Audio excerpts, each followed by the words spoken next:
The alien fleet emerged from the dark veil of space like silent predators, vast silver crescents gliding through the blackness, elegant and cold. The Zarn Dominion had conquered 42 species before Earth was even classified as sentient. Their intelligence systems marked humans as primitive, emotional, and war-torn, a perfect candidate for swift assimilation. Commander Velek of the Zarn flagship Enlightenment's womb had read the reports with disinterest. Primitive bipeds, emotional volatility, crude machines, no unified planetary government. Resistance, if any, would be theatrical at best. Their victory would be more of a formality, a sweep. The Human Defense Armada, however, deployed a single warship in the outer edge of the Sol system. 1. A lone vessel known only by its designation, HSC Revenant. The Revenant wasn't large by Zarn standards. It lacked the radiant energy signatures their ships used, and its frame was jagged and black. No aesthetic design, no ceremonial glow, just raw purpose. It drifted there, as if dead in space, silent, waiting. "It's either abandoned or a decoy," Velek hissed in amusement, his tendrils curling. "Scan it, full spectrum. I want to know if this floating husk has anything useful before we incinerate it." The scan began. Then something went wrong. First, the readings returned, incomplete. No life signs, no AI node, no neural presence. Yet the ship was active. Then the scanner systems began to overheat, spike, distort. And then came the images. Inside the Revenant's hull were not clean hallways and glowing control decks like the Zarn vessels. Instead, they saw scarred steel corridors, red-lit war rooms, rotating racks of ancient projectile weapons, manual control panels scorched from battle, and rooms. Not bridge stations, rooms dedicated to pain. One was a chamber of cryogenic pods containing soldiers with cybernetic augments grafted to bone, eyes open, frozen mid-scream. Another held nothing but rows of black boxes wired into the ship's central nervous system. Human minds, severed from their bodies, used as living fire control processors. The biodata retrieved made no sense. The humans aboard had overridden the laws of neurological decay. Some had willingly fused their nervous systems into the vessel's architecture, voluntarily. Their brains awake, constantly fighting, calculating, reliving wars through machine systems just to keep the ship's reflexes above any AI latency. Then the emotional layer came. Zarn scanners pulled emotional imprints as part of standard reconnaissance to judge morale, fear levels. But what returned from the Revenant's databanks made the scanning crew recoil. Anger, not rage, not panic. A deep, patient, cold anger.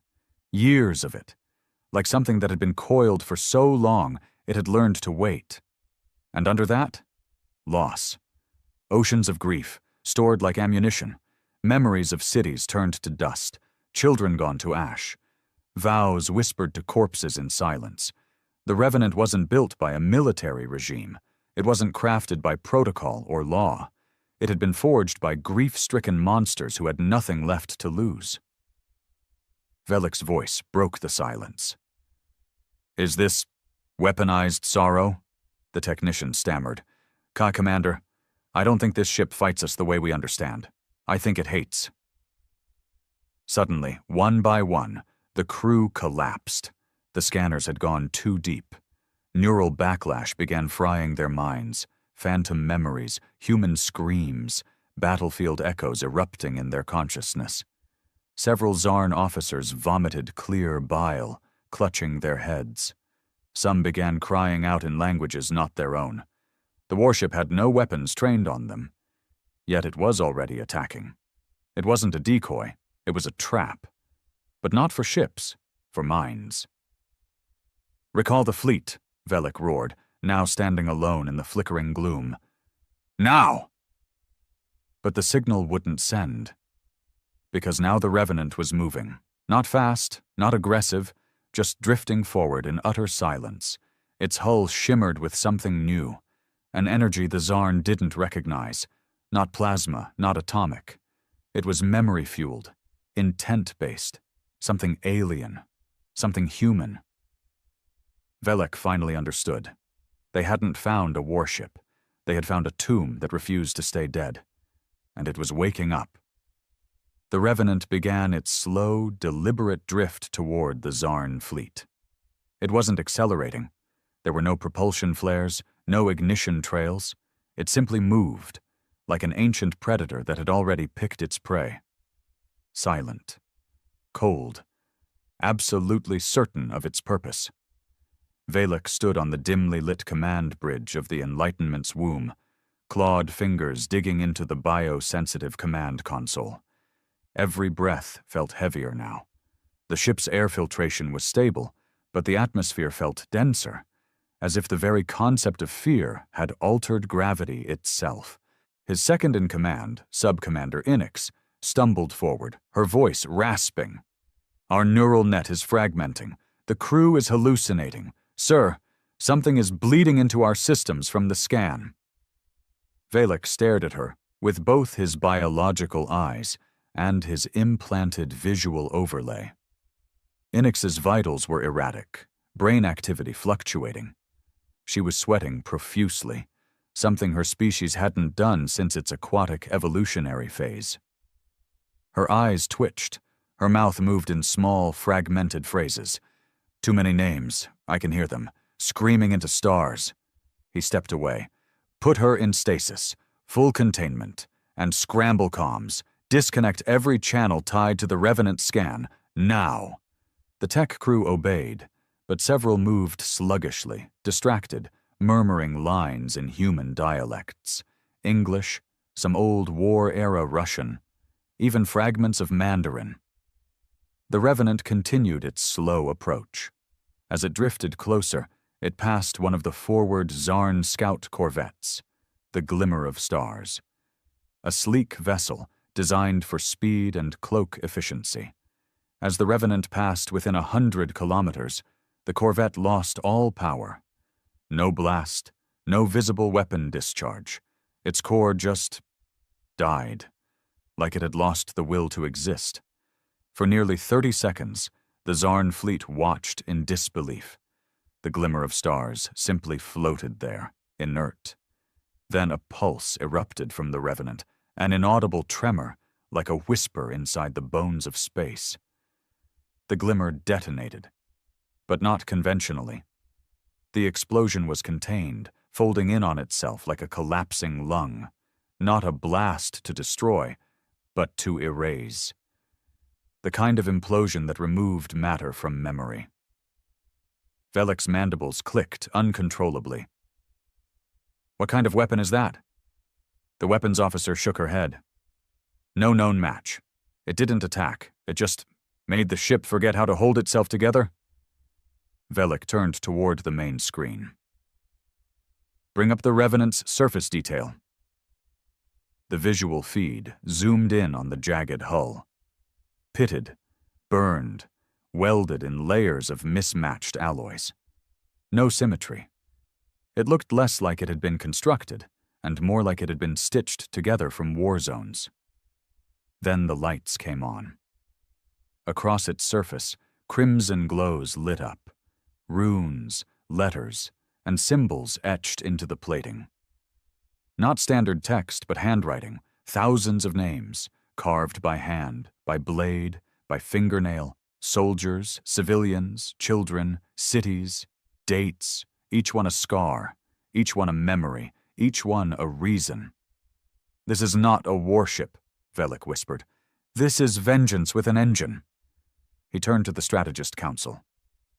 "Bring me the origin logs. Who launched this vessel? Where was it last seen?" The answer came from a trembling officer. "No official launch record. No construction records, sir. We believe this ship was built off-record after the siege of Nova Britannia, a colony that was glassed during the Second Contact War." Velek paused. That war had ended over a decade ago. The Tsarn hadn't even been involved in it. It was a human civil conflict. Who would build such a thing for a civil war? The officer answered, voice hollow. Not a government commander. Survivors, refugees, rogue engineers, war-orphaned children, AI dissidents. They built it not to win, but to remember. The bridge fell into silence. Then the Revenant spoke. Not through comms, through the ship's internal speakers, a voice, cracked and grainy, like it had been recorded through a dying throat and filtered through 1,000 relays. We are the grief that became a purpose. We are what you made when you forgot what war does to the broken. You thought we'd beg. We learned to build.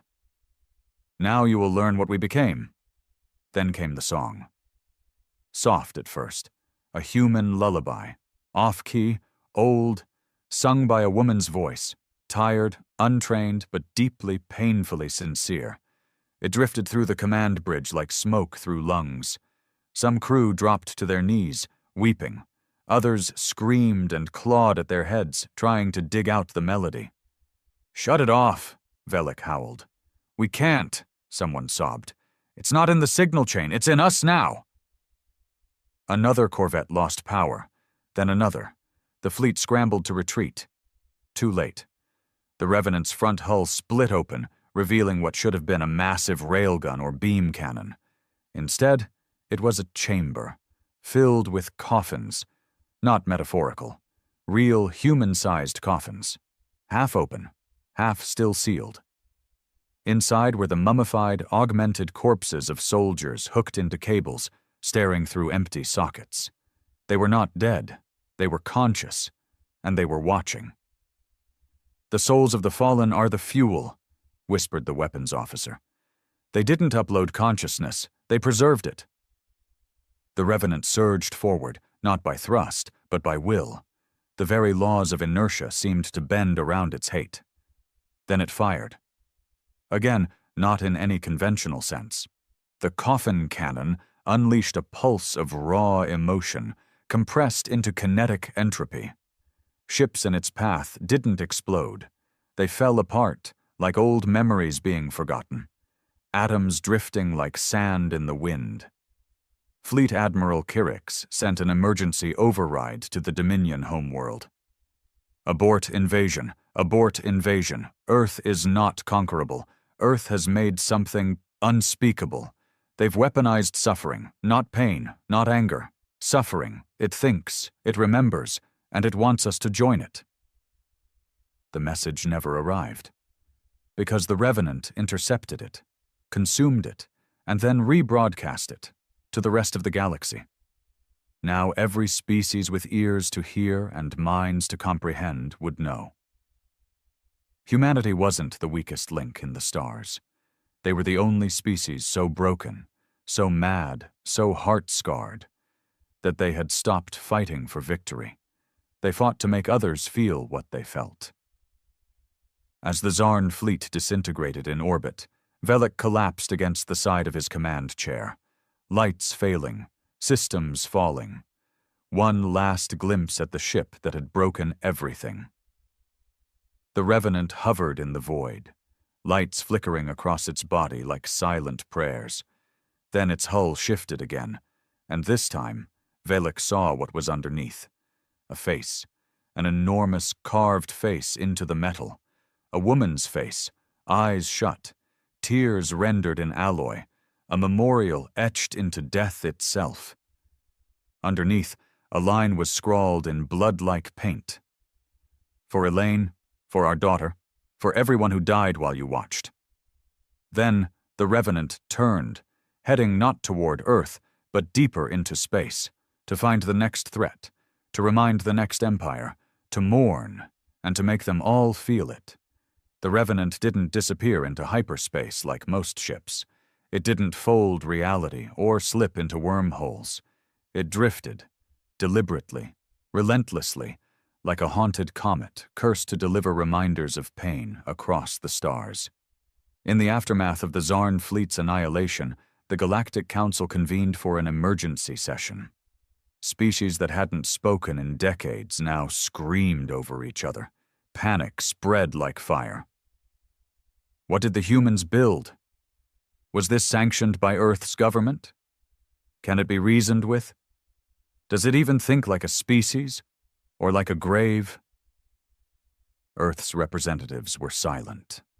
The official government had no idea the Revenant existed. Their systems had redacted files from Nova Britannia's survivors.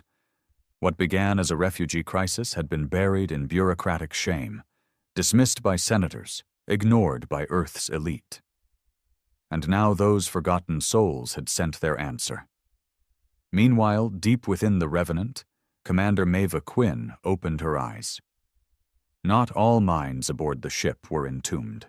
Some, like hers, were integrated, wired into neural uplinks, still breathing, still aging, still alive, if such a term even meant anything now. She lay submerged in a nutrient tank at the heart of the ship, eyelids flickering with each star the Revenant passed. "Status?" she whispered, though her mouth never moved. The ship answered her not in words, but in emotion. A slow burn of satisfaction, a hint of grief. But underneath it all, the pulse of the ship's original purpose. Make them remember. Quinn remembered everything. She had buried her daughter on Nova Britannia with her own hands. The girl's fingers had clutched a stuffed toy that fused to her skin when the plasma rains came. Quinn had screamed until her throat bled. No one came. No help, no rescue, just silence. Then came the survivors, engineers, war veterans, medics, hackers, failed AIs. They built the Revenant in secret across 12 years, moving through shadow ports, scrapyards, black site labs. They had nothing to offer the world, so they gave it a warning. Quinn wasn't the ship's captain. The Revenant had no captain. It was consensus-driven by the minds within it, some organic, some digital, all of them fueled by memories of ash. She simply served as its voice. And it was time to speak again. The Revenant approached the outer colonies of the Caprani Ascendancy, a race of silicon-based organisms who had quietly supplied tech to the Zarn during their expansion.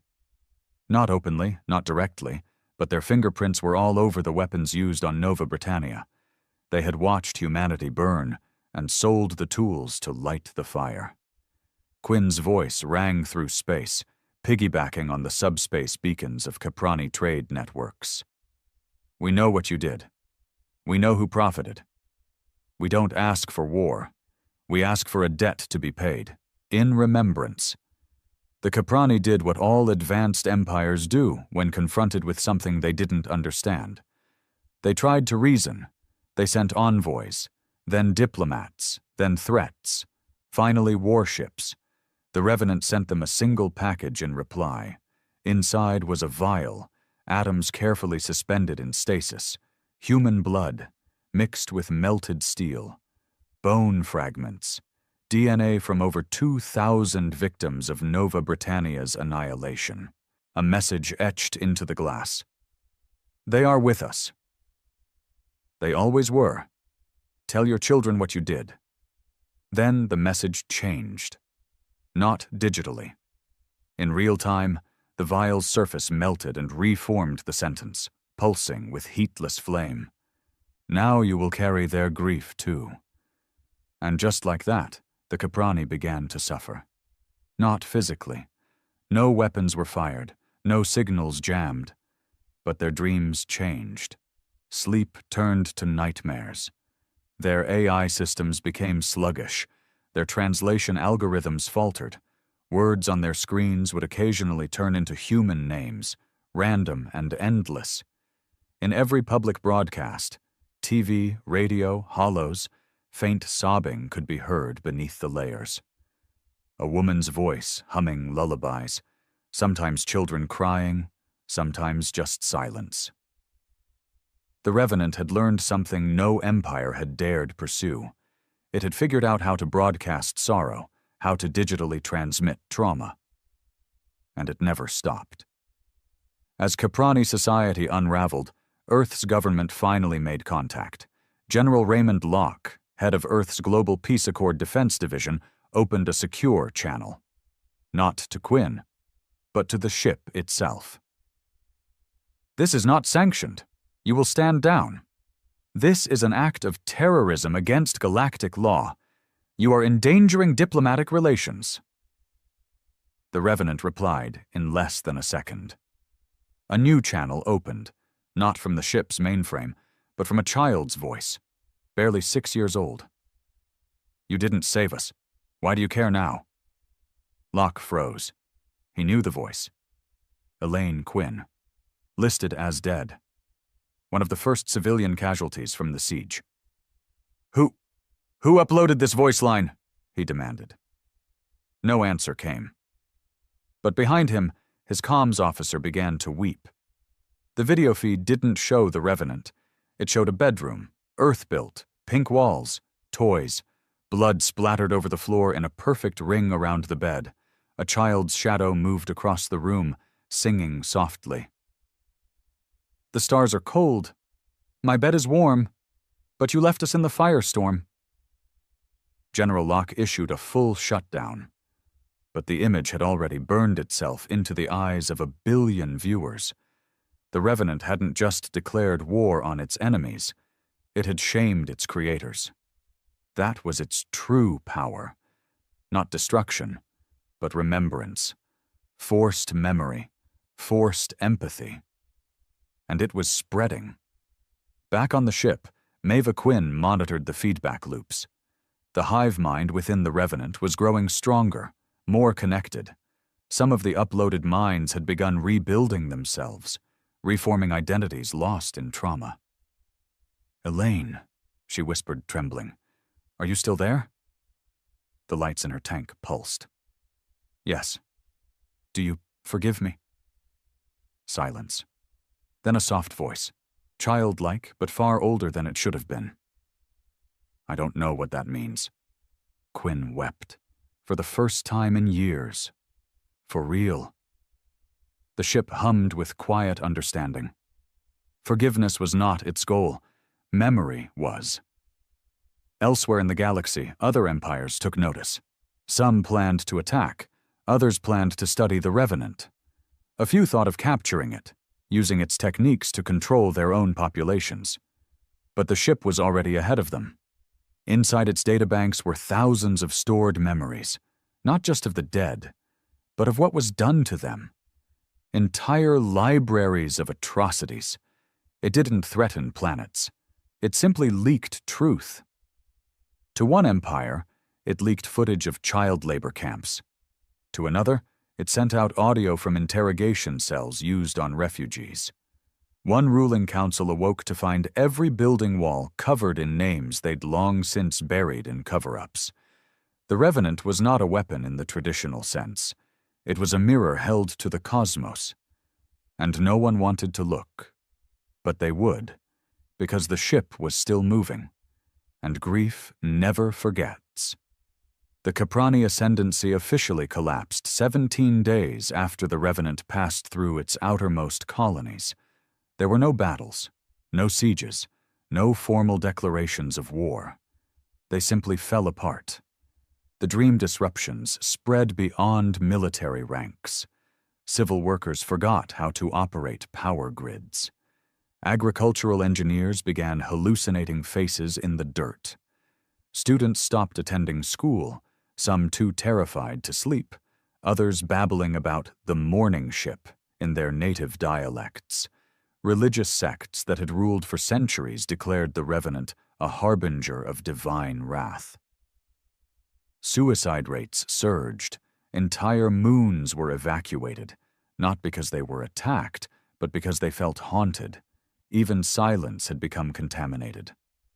When the Caprani High Speaker took the podium to assure the public of stability, she opened her mouth, and out came the voice of a human mother, choking back sobs.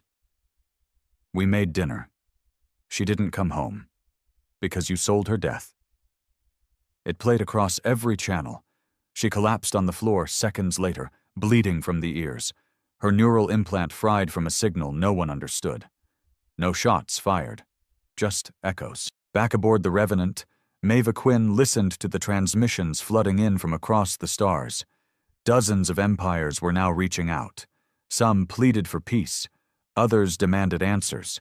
A few threatened retaliation, though none had dared act since the Czarn's fall. The ship responded to none of them, because the ship did not negotiate. It didn't crave diplomacy. It didn't want territory or treaties. It didn't even want an enemy. It wanted witnesses. Maeva floated inside her tank, thin strands of silvered interface trailing from her skull into the vessel's thought core. The hum of distant minds pulsed through her, some human, some synthetic, others so fractured they no longer identified as anything at all. They were all survivors, or parts of them were, and now they were her crew. She blinked, and a ghost replied. Elaine, her daughter, still there, still watching, still part of the Revenant's memory engine. Where next? Maeva asked softly. The Revenant answered not in coordinates, but emotion. Pain laced with betrayal, a place where humanity had begged for help and been denied. The Brakari Compact, a coalition of post-organic minds, once flesh, now entirely digitized. They had been humanity's allies during the early days of the Great Expansion. Shared technology, trade routes, diplomatic alliances, until the Nova Britannia siege. The Brakari had done nothing. Officially, they had cited sovereign neutrality. Privately, they had watched the flames and calculated their market advantage. The Revenant had not forgotten. When it reached Brakari space, there was no announcement, no signal, no drama, just connection. Across every Brakari server farm, data centers, logic cores, one by one, anomalies emerged. Lines of corrupted code, shifts in syntax, echoes in compressed archives. The archives were human, specifically from Nova Britannia. They weren't attacks, not even malware, just memories. Footage of fathers digging through rubble with bare hands. Civilians writing names in blood on walls before they died. Emergency broadcasts that never reached help. And the most horrifying data of all, logs from Brakari trade agents discussing whether they could profit from Earth's rebuilding effort once the planet had been weakened. The Revenant broadcast these logs, not to the Brakari government, but to the galaxy. The Brakari were exposed, not attacked, just seen. The shame was worse than any orbital strike. Civil revolts erupted within hours. Brakari intelligences turned on one another. The species began deleting pieces of itself, purging entire sectors of stored consciousness just to silence the guilt. One Brakari data node reached out directly, a soft, genderless voice. "We didn't know, not the full extent," the Revenant replied with a whisper. "You knew enough to do nothing." And with that, the ship transmitted a single final file. An audio clip of a child's voice, choking on smoke, whispering, "I don't want to die." The Brakari fell silent, and the Revenant moved on. Back on Earth, General Raymond Locke stood in the UN Interstellar Command Council chamber, watching everything unfold in real time. The media had stopped calling the Revenant a rogue warship. Now they called it a reckoning. Senators screamed at one another. Defense ministers demanded a kill protocol. Think tanks proposed quantum viruses, EMP nets, black hole traps. None of it mattered. Not one plan could get close. The Revenant was no longer just a ship. It had become an idea. And ideas didn't orbit. They spread. A young analyst, barely out of university, approached Locke with trembling hands. "Sir," she said, barely holding back her voice from breaking, "it's reaching people who've never even seen it." Locke turned. She pulled up her tablet, showing private civilian communications, chat logs, social media posts, journal entries. People all across the galaxy were dreaming about the ship, describing its sound, its shape, its grief, without ever seeing a transmission, as if the Revenant had moved beyond signals, beyond tech, as if the very pain that built it had begun echoing through reality itself. "What the hell is this?" Locke muttered. "Sir," the analyst swallowed. "I don't think we're watching the Revenant anymore. I think it's watching us." Out in the void, the Revenant changed direction again. This time, not toward a corrupt empire or a silent partner in genocide. Now it turned toward the center, the galactic core, where the oldest species lived, the architects, the watchers, the ones who had stood by for millennia, watching younger species destroy themselves, never helping, never speaking, just recording. Maeva Quinn felt the shift in the ship's energy. The minds aboard it stirred. Some cried, some raged. One simply whispered, "Finally." The Revenant would go there, not to punish, but to show them, because if the galaxy was content to forget what had happened to Nova Britannia, then it would never forget again. The galactic core was not a place of war. It was sacred, a cradle of cosmic beginnings.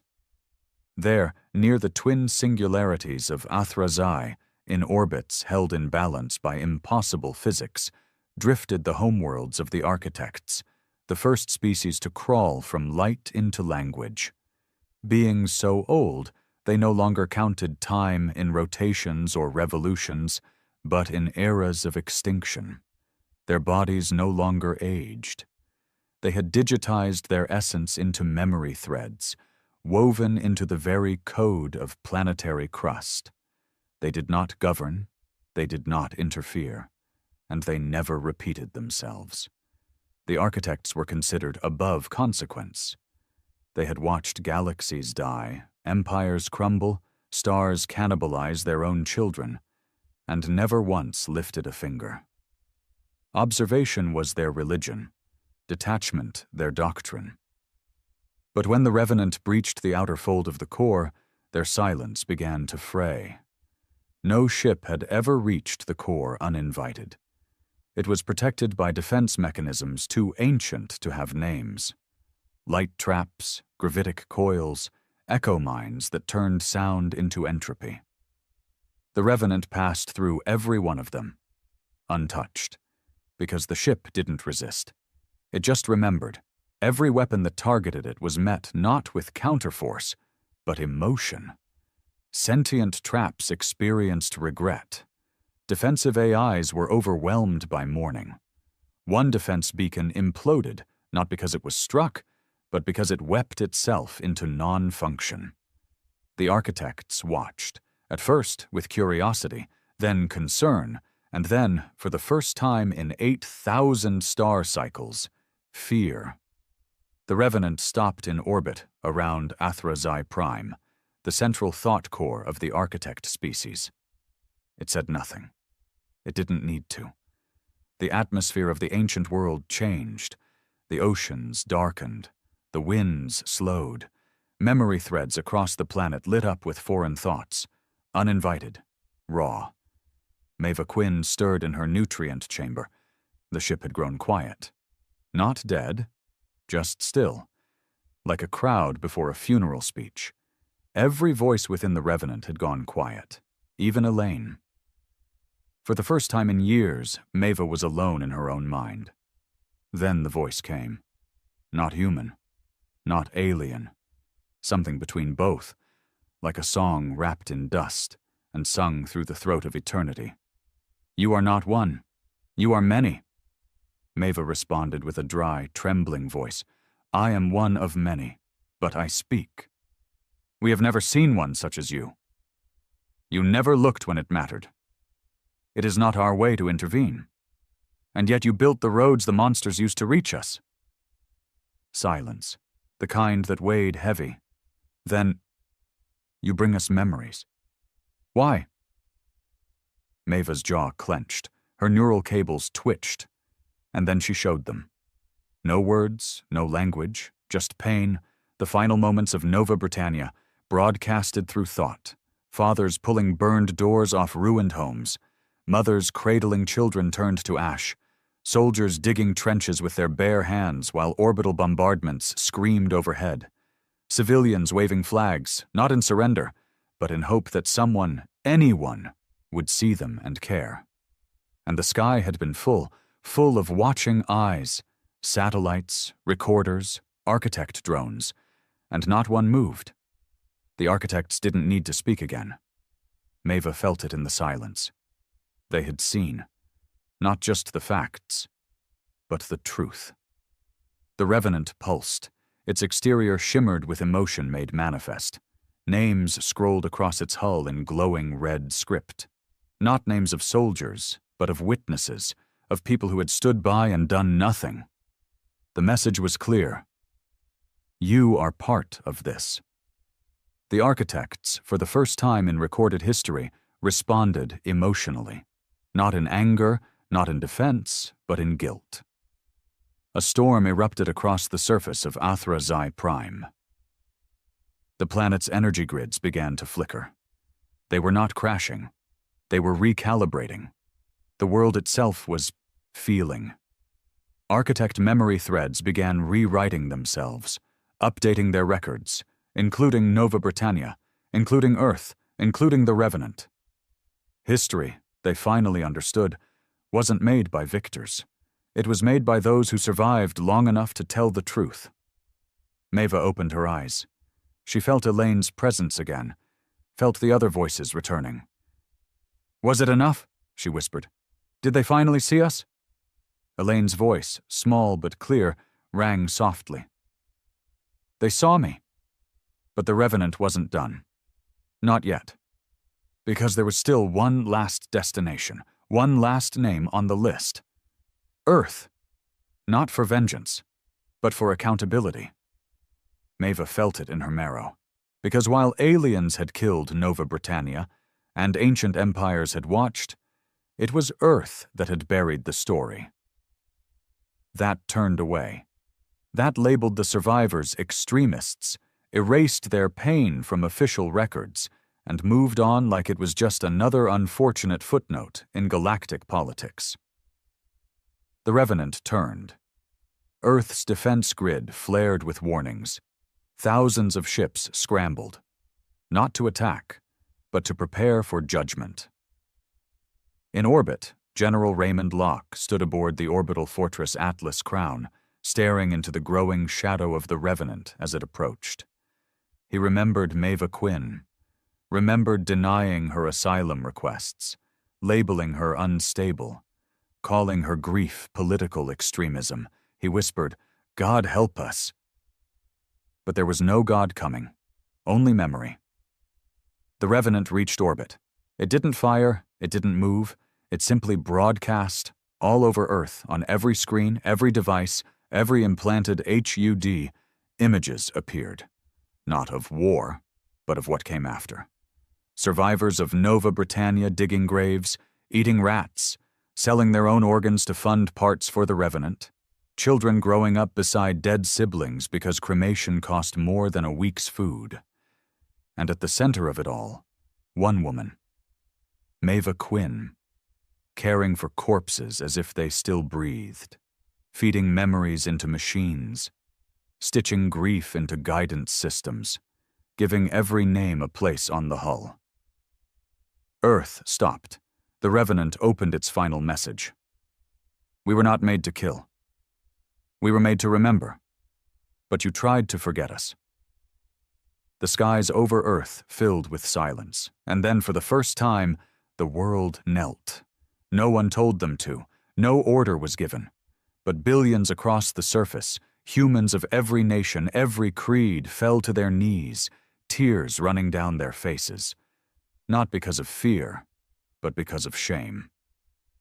And the Revenant pulsed with a light no sensor could define. A final signal, just one line. Now, we rest. The world turned slowly beneath the Revenant. For 3 full rotations of Earth, it didn't move. It hung in low orbit like a phantom moon, its hull dim, the names along its surface flickering gently like candlelight. It emitted no threats, no signals, no demands. It just existed. A floating mausoleum of memory. The people of Earth, governments and citizens alike, remained still. For 3 days, warships didn't take off. Broadcasts halted. Even the great AI markets of Europa paused their data cycles. There was something sacred in the air, something too heavy to push aside with news cycles or political speeches. The Revenant had given them everything, and it had asked for nothing. But grief was never that clean. Deep within the Global Peace Accord's South Atlantic Command Center, General Raymond Locke stared at the live feed of the Revenant. Its form filled the sky above Brazil, casting long shadows at dusk. Its shape had shifted slightly since arrival, as if the ship were exhaling. More symbols had emerged across its outer hull. Not names, not warnings, poetry, childish, raw, human. "We missed dinner again. I drew the stars for you. I hope it's not too cold out there." Locke had seen it all, and still something inside him twisted like a snake. The public wanted healing, forgiveness, unity, but the military knew better. Forgiveness was not a strategy, and memories, once weaponized, rarely stayed in their cages. He turned toward his tactical team. "Status of Project Noose?" A tall man in civilian clothes, Director Salen of Earth Intelligence, answered coldly. "Ready. We have full target lock. We've mapped the ship's heat sinks, its neural relay hubs, and the spinal rail." "You really think it's going to attack us?" Locke asked, voice low. Salen's jaw tightened. But it doesn't have to. That ship is an open wound in orbit. Every child born from now on will ask why it's there. Every politician will be judged by its shadow. And more importantly, he tapped the screen, enlarging the hull where the names glowed softly. "We have no control over it. That makes it a threat." On the Revenant, Maeva Quinn stirred in her chamber. The nutrient bath had gone still. The neural tethers felt heavier than before. The voices inside the ship, once a constant hum, had begun to fade. Not from death, but from completion. One by one, the minds that powered the Revenant were letting go. Maeva heard Elaine most clearly. Her daughter's voice had lost the jagged edge of trauma. It now carried softness, an echo of childhood, not just death. "I'm tired, Mom," Maeva whispered through her dry throat. "Then rest, baby. You don't have to stay anymore." Elaine's presence flickered gently, like a candle caught in a warm breeze. "You remember for me, okay?" "I will. Promise?" "I swear." Then Elaine was gone. Not deleted, not absorbed, just gone. Free. Maeva collapsed back into the fluid. Her body shook, not from pain, but from the quiet. After so many years of screams and agony and vengeful rage, the silence was unbearable, but necessary. She reached into the core systems with her mind and began shutting down the auxiliary memory nodes. She knew what needed to happen. The Revenant was built to remember, but now it had been heard, and that meant it was time to die. But the Earth Intelligence Division had other plans. At 0300 UTC, Project Noose went live. A specialized kill satellite, cloaked in orbit since the first day the Revenant appeared, fired a precise energy tether, silent and invisible to civilians. It struck the Revenant's aft spine and transmitted a cascading overload signal aimed at crashing its core thought engine. The world wouldn't even know what happened. They'd say it deorbited. A system failure. A dignified end. But inside the ship, Maeva felt the intrusion like a spike to the soul. Her body seized. Alarms, not mechanical but emotional, howled through the memory corridors of the ship. The shutdown process reversed. Old voices, confused, afraid, surged back into awareness. They had been drifting toward peace. Now they were being dragged back into war. "No!" Maeva screamed into the thought grid. "Stand down!" But it was too late. The minds were waking, and they remembered everything. Across the globe, civilians who had dreamed of the Revenant woke up screaming. Nightmares returned. Screens flickered with static and old recordings. People collapsed in parks, weeping. News anchors broke down mid-broadcast. Pilots abandoned their ships mid-flight, saying, "I saw her. I heard her cry again." The Revenant shuddered in orbit, glowing brighter than ever. Its hull seethed with a storm of unfinished memory. The war was almost over, and Earth had just restarted it. Inside her chamber, Maeva fought the command pathways, trying to block the full reactivation. "No more death," she cried. "No more war. We were done." But the minds inside her answered.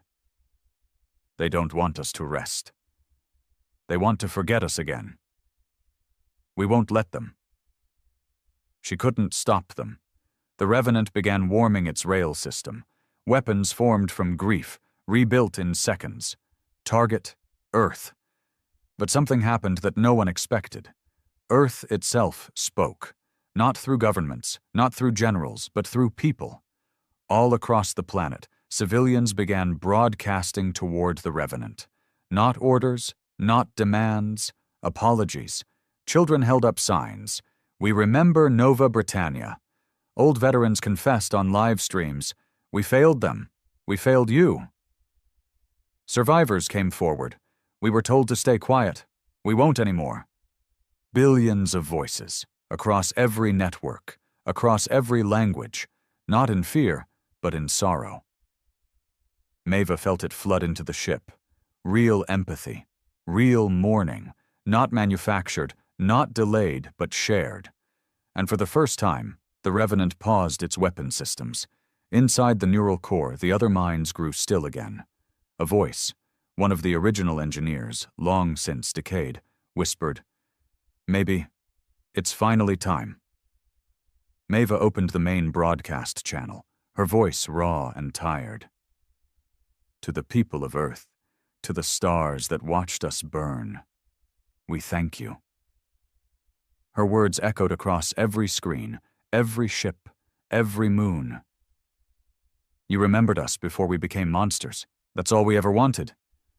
She reached for the last switch, and with one breath, shut the Revenant down. The ship's lights faded. Its core went dark. The hull peeled away, fragment by fragment, drifting into the atmosphere like petals. As it fell, it did not burn. The Revenant scattered in silence across the sky, streaks of red and silver illuminating the clouds. Children pointed, adults cried, no alarms, no impact, just ash, returning to the world that once forgot it. A new moon rose that night, full and golden, and for the first time in decades, the galaxy slept in peace. The sky had never looked so clean. For weeks after the Revenant's descent, the skies over Earth shimmered with soft trails, metallic fragments from its hull lingering like stars that hadn't quite decided to leave. They were called ashes of memory by poets, warning lights by generals, miracles by survivors.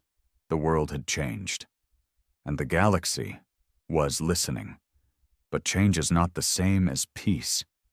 Maeva Quinn awoke on a recovery vessel above the Pacific Rim. Her body was weak, her muscles atrophied from years spent inside nutrient gel and interface tubes.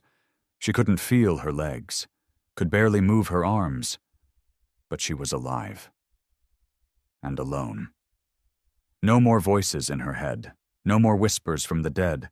The minds that had once powered the Revenant had faded completely, not deleted, but released.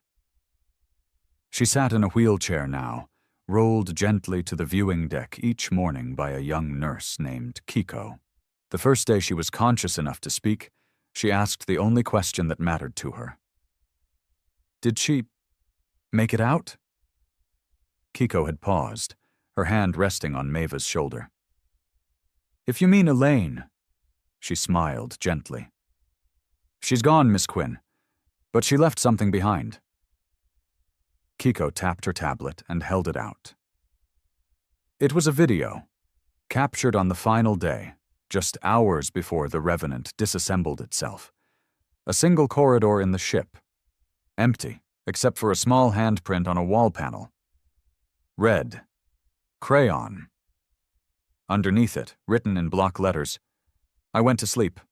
Don't forget my name. Love," Elaine Mava cried until her lungs gave out.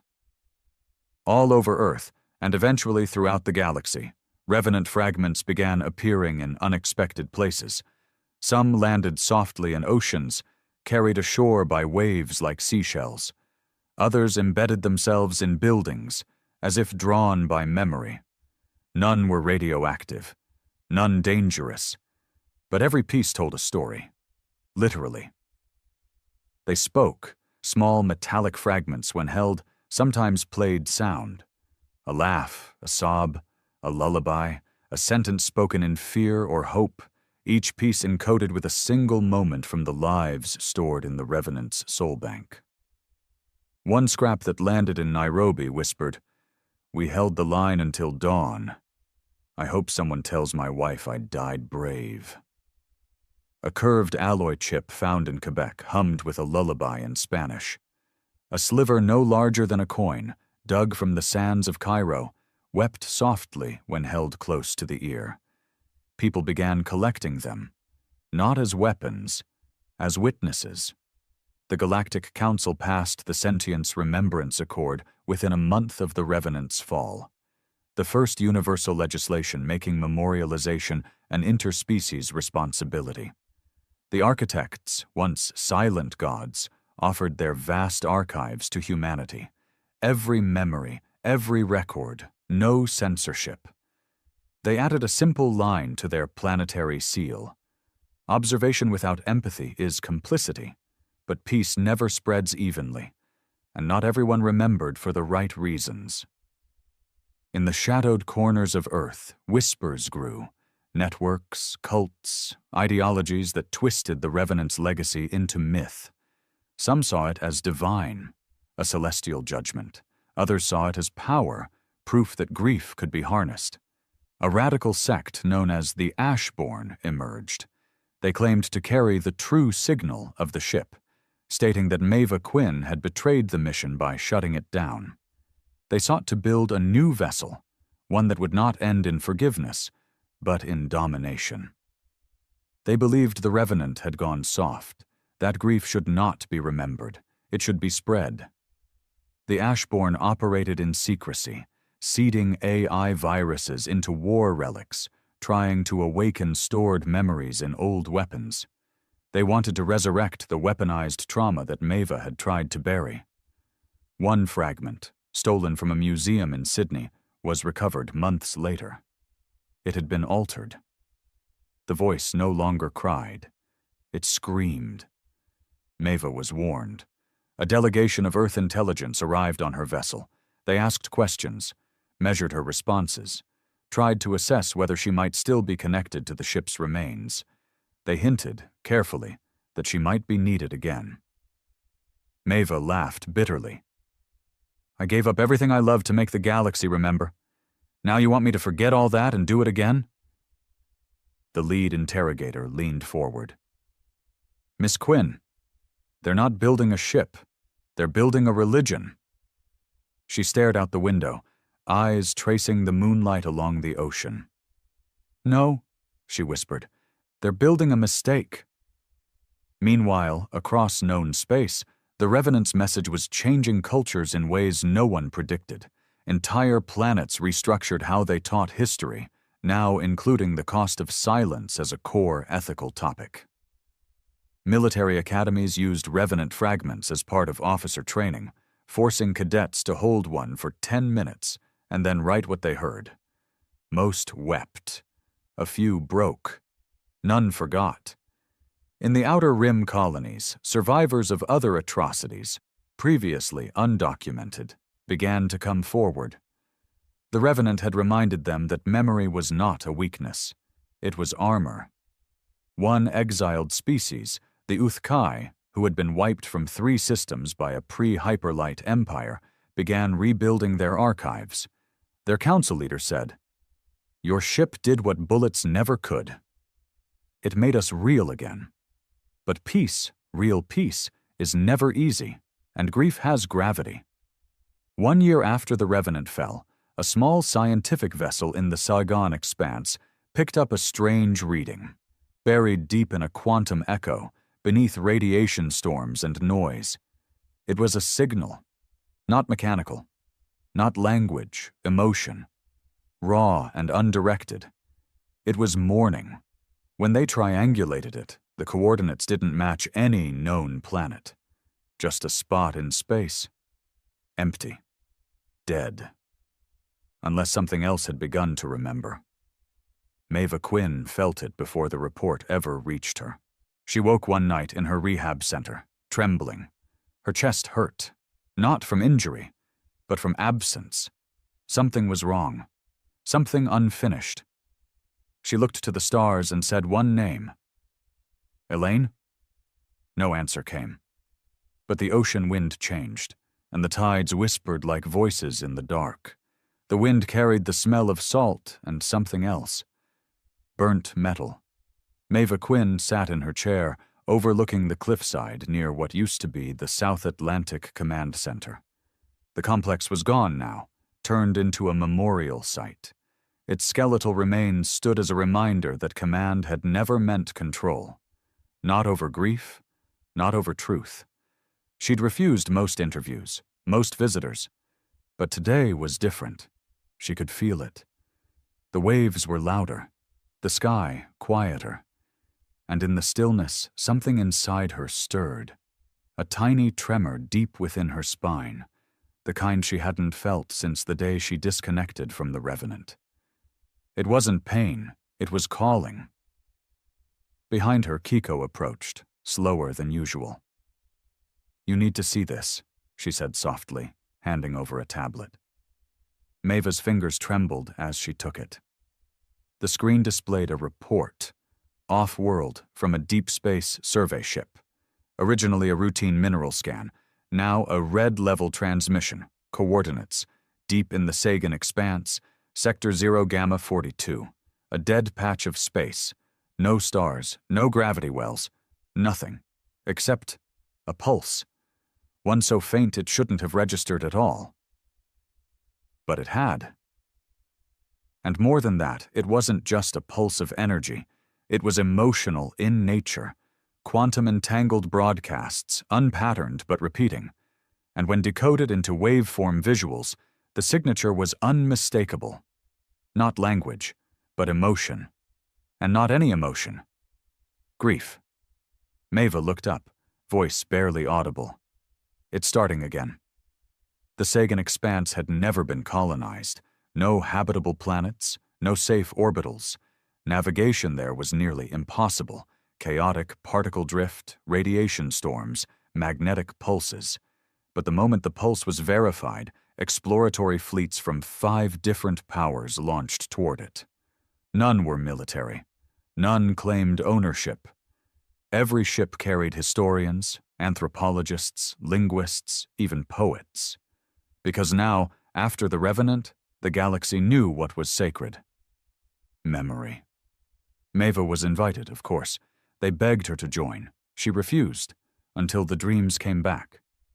They started gently, just shadows in the corner of her sleep. A lullaby, distant, fragmented. Elaine's voice, then came the names, whispers of names she hadn't thought about in years. Crew members, engineers, people who'd uploaded themselves into the Revenant. Some had long since faded. But now they were calling again. At first she ignored it. Then, one night, she dreamed she was standing aboard the Revenant's central corridor. But it was wrong. The ship was different. Darker. Empty. Cold in a way that spoke of abandonment, not peace. She ran her fingers along the wall, and instead of names etched in reverence, she saw something else. Scratches. Panic marks. As if something had tried to claw its way out. When she woke up, she was crying. The next morning, she sent a single message to the exploratory coalition. "Prepare a chamber for me. I'm coming." The ship was called the Emberwake, a joint vessel made entirely from salvaged material of old Earth-era wrecks, architect alloys, and even fragments of the original Revenant, though none of them active. The crew treated her like a ghost, whispers in the hallway, salutes that felt like prayers. Maeva didn't mind. She had made peace with being a relic. But what she hadn't made peace with was the truth quietly whispering in her bones. The Revenant was not the only one.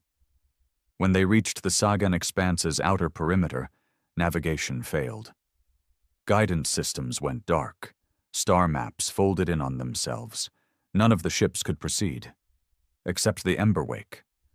Maeva knew why. She stood in the central core, placed her palm on the old interface, the one built using pieces of the original ship. The metal was cold, then warm. A hum answered her.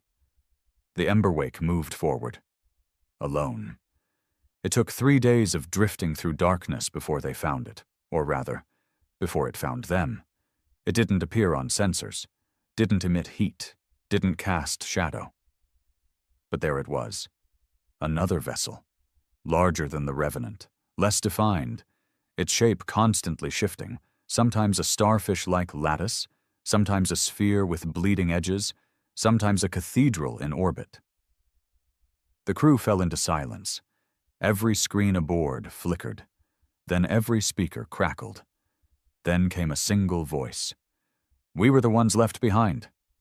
Maeva dropped to her knees. She knew that voice. Ronan Tyr, one of the original engineers who died before the Revenant launched. His consciousness was never uploaded. But here it was. Here he was. Or something wearing his voice. The Emberwake shook. Not from external force. From within. Maeva grabbed a console and screamed, "What is this?" The voice answered, "You made grief into memory, but others made it into rage." The vessel outside pulsed once, and then the crew began to scream, not from pain, from invasion. Every member of the Emberwake dropped into seizures. Their neural implants fired wild. Some began sobbing. Others screamed the names of people they'd never met. Some clawed at their own skin, begging to forget her face. Maeva could barely move, but she remembered. The Revenant had been built from grief, but shaped into warning. Someone else had used that same grief and twisted it into punishment. The vessel outside wasn't just a ship, it was a grudge. Pure, unresolved hatred, weaponized, stored, awakened. Elaine's voice rang through Maeva's mind again, faint and fading. "This isn't me, Mom." This is what happens when the pain doesn't rest. In the ship's core, Maeva overrode the main firewall. The ancient control interface, the one she'd once used to command grief like a gun, came online. And there, waiting in the code, was a choice. The Revenant's failsafe, a pulse weapon never used, meant to collapse all stored memory inside a synthetic vessel, ending its cycle, forever. She could use it now, destroy the new ship, end the screaming, silence the rage. But she hesitated. Because even now she could feel it. There were names inside that new ship, not monsters, not programs, people, ones who had been abandoned like her, who never found peace. She whispered, "I hear you. I remember you." The screaming slowed, the seizure stopped. One by one, the crew of the Emberwake fell into silence. And then the voice came again. Not Ronan. Not Elaine. A chorus. "You remember. Then we can rest." And just like that, the ship outside disintegrated. No explosion, no scream, just particles scattering like dust, returning to nothing. The signal stopped, and the void was silent again. Maeva never returned to Earth. She stayed aboard the Emberwake, now rechristened the Memories Wake. They drifted between sectors, responding to faint echoes, fragments, buried signals. Not hunting. Listening. Grief, she had learned, could never be erased, but it could be honored. All it needed was a witness. On Earth, a new monument was erected beside the crater left by the Revenant's final breath. A single phrase carved into stone. We are not afraid of grief anymore. And beneath that, in smaller words, because someone taught us how to carry it.